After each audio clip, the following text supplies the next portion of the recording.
I want you to try something with me for a second. Close your eyes, unless you're driving, of course, Yeah. and just imagine the absolute loudest moment you can think of. Okay. Maybe it's a hurricane, or being in the middle of a riot, or just that overwhelming noise of the daily news cycle where everything feels like a crisis. Mm. The tension is it's at a breaking point. You're bracing for impact, and then snap, Sigh. silence. And not just quiet, stillness. Right. Total vacuum-sealed stillness.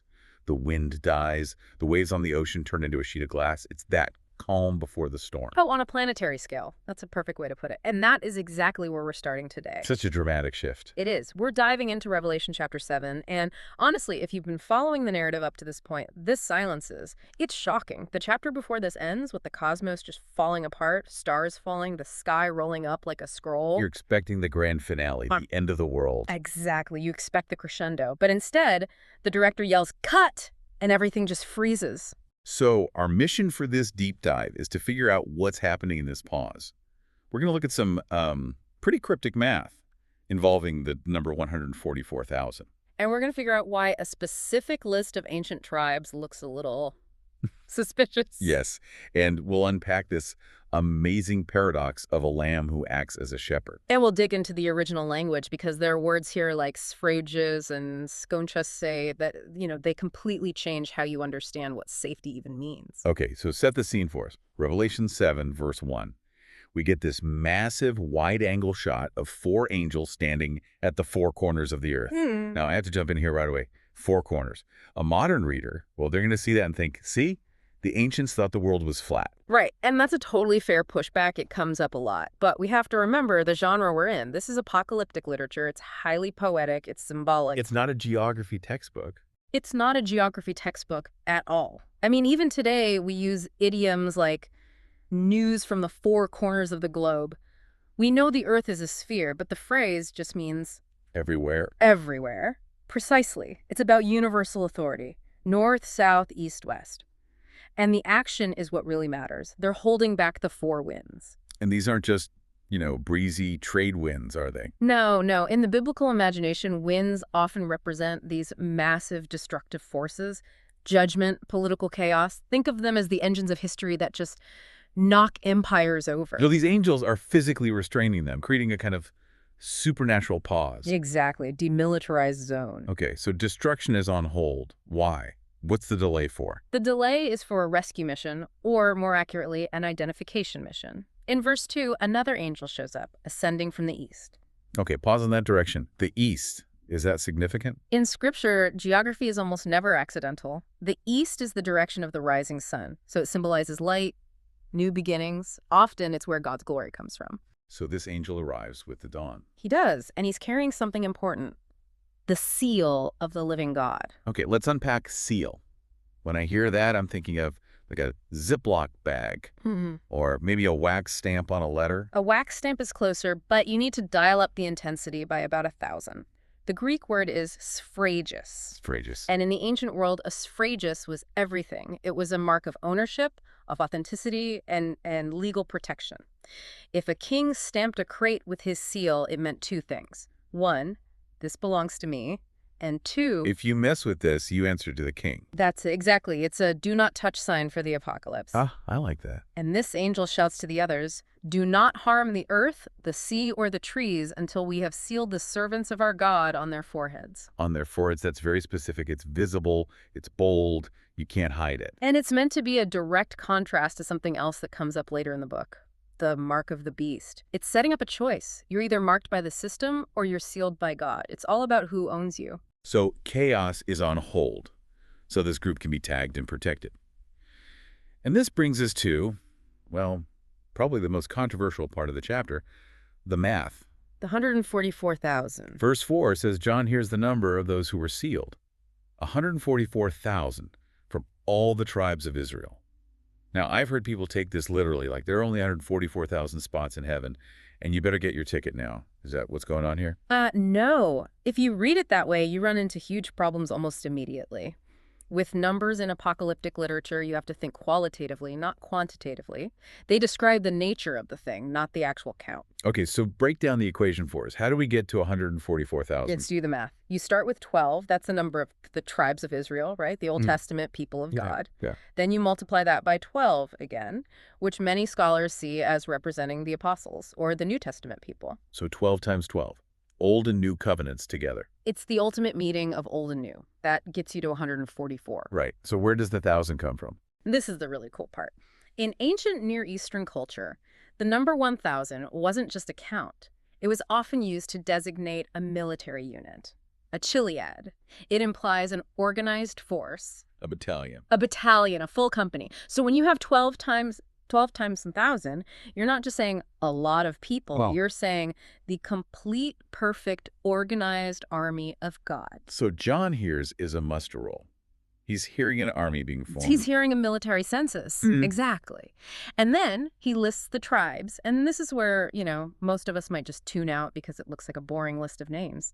But if you know your Old Testament history, this list is odd. On how? Well, for starters, these lists almost always start with the firstborn, which would be Reuben. But here, Judah is listed first. Why the swamp? It's theological, not biological. The Messiah, the line of the tribe of Judah, has changed the order of importance. Salvation comes through Judah's line, so Judah takes the lead. But that's just a minor detail. Okay, what's the big one? The big one is who's missing. I mean, look at that list. Where's Dan? Wait, you're right. The tribe of Dan is just gone. It's completely ghosted. That's the big shocker. Dan is missing. And to understand why, you have to go back to the book of Judges and 1 Kings. The tribe of Dan was notorious. They were the first tribe to lead Israel into organized idolatry. So they have a rap sheet. A long one. And there's another oddity. Ephraim is missing, too. I see Joseph is listed and Manasseh is listed. But Joseph's tribe was split into Ephraim and Manasseh, so Ephraim got cut. Ephraim is effectively replaced by his father, Joseph. And for the same reason. When the kingdom split, King Jeroboam set up those infamous golden calves. Where did he put them? Oh, wow. He put one in Dan and the other in Bethel, which is in Ephraim's territory. So the two tribes responsible for the golden cows are the two tribes that get scrubbed from the final list. Precisely. This list is communicating something profound. It's saying that in the final analysis, idolatry, that spiritual betrayal, it removes you from the muster roll. This is a purified list. Okay, so let's track the scene. John is standing there. He hears this number. He hears this military roll call of 144,000 purified, disciplined soldiers. He's probably expecting to turn around and see a phalanx of Spartans. All right, he's expecting a Jewish army for sure. But then verse 9 happens. And this, to me, is the plot twist of the entire chapter. He turns to look, and what does he see? He does not see 144,000 soldiers. He sees a great multitude which no one could number. Whoa. So we went from very specific math, To uncountable. and we went from tribes of Israel. To all nations, tribes, peoples, and tongues. It's a complete explosion of the boundaries. It's global. It's messy. It's massive. So help me reconcile this. Are these two different groups, like Group A is the Jewish army and Group B is the international crowd, or are we looking at the same group from two different angles? That's the big debate, but I think, and many scholars argue, this is a classic hear-see dynamic. It happens a lot in Revelation. John hears the theological reality, Israel, completed, organized, an army, the ideal. But when he sees the on-the-ground reality, it looks like this massive, multi-ethnic, global multitude. The army of God is the multinational crowd. Wow. That's a powerful reframing. And the army isn't holding swords. They're holding palm branches. Yes, and look at the uniform. It's not armor, it's white robes, it's not swords, it's palm branches. Which feels like a huge callback to Palm Sunday, right? Jesus riding into Jerusalem. It's the ultimate callback. Palm branches were symbols of victory and deliverance, but you usually wave them for a conquering king who just defeated all your enemies. Here, they're waving them for the Lamb, and listen to what they're shouting. Salvation belongs to our God who sits on the throne and to the Lamb. Notice what they don't say. They don't say, we survived, or look how strong we were. They attribute the victory entirely to God and the Lamb. It's a total recognition that they are only standing there because of grace. And this party is so loud that it triggers a response from the VIP section. Verse 11 says, all the angels, the elders, the living creatures, basically the whole heavenly court, they just face plant. They fall on their faces. It's a chain reaction of worship. And they offer this beautiful sevenfold praise. I counted them. Blessing, glory, wisdom, thanksgiving, honor, power, and might. Why 7? 7 is that number of perfection, of completion. So by ascribing 7 attributes to God, you're saying his worthiness is total. It lacks nothing. And they bookend it with amen at the start and amen at the end. Like a double signature of truth. Exactly. So we have this massive scene, but then the text zooms in. It gets really intimate. In verse 13, one of the elders turns to John and asks this rhetorical question. Who are these people in white robes, and where did they come from? I love this part because the elder clearly knows the answer. It's a classic teaching moment. He's prompting John. And John plays it safe. He says, "Sir, you know," which is basically, "I have no idea, you tell me." And the answer defines the whole group. The elder says, these are the ones who come out of the Great Tribulation. Okay, the Great Tribulation. That sounds terrifying. Is this a specific event or more of a general state of being? Well, the Greek uses a definitive article, the Great Tribulation.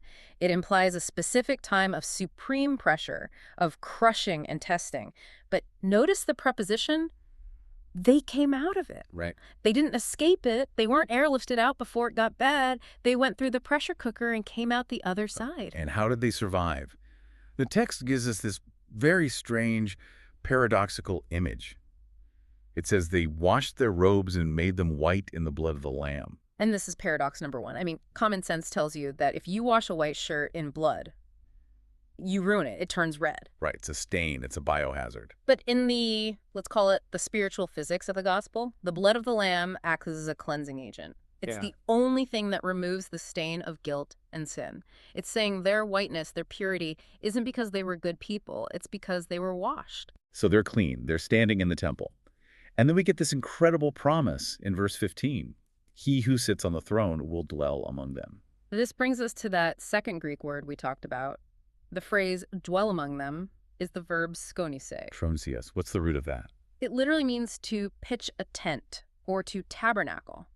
The text is saying God will tabernacle over them. That feels like a very deliberate throwback to the Old Testament wilderness where God lived in a tent right in the middle of the camp.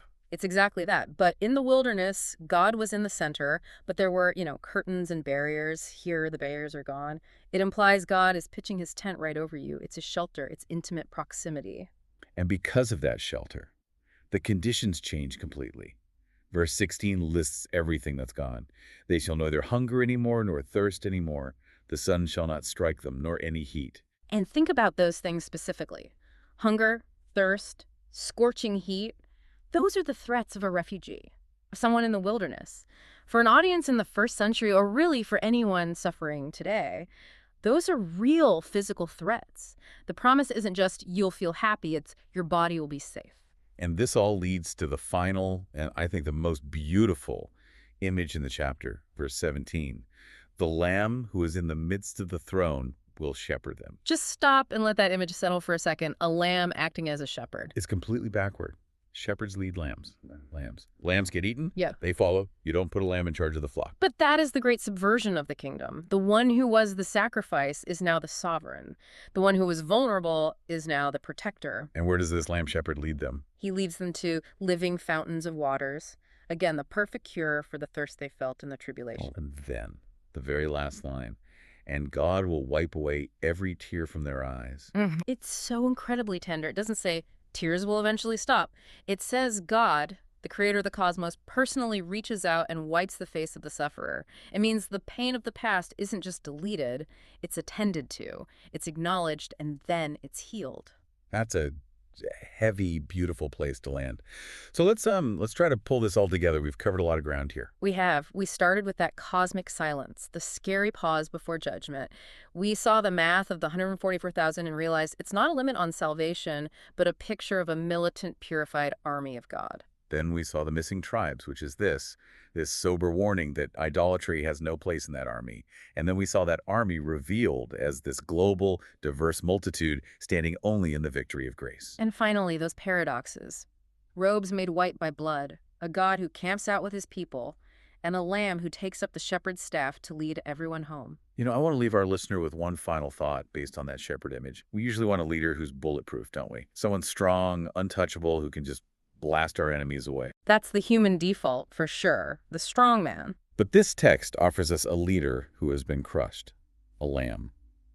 It suggests that the ultimate safety isn't found in raw power, but in empathy that's born out of suffering. That's a profound shift in thinking. It completely reframes trust. If your shepherd has scars, you can trust him with yours. He knows what the wolves do because he faced them first. That's a heavy thought to carry into your week, but I think it's a hopeful one. It's the only hope that really holds up. Take that with you. Thanks for diving deep with us today. We'll catch you on the next one.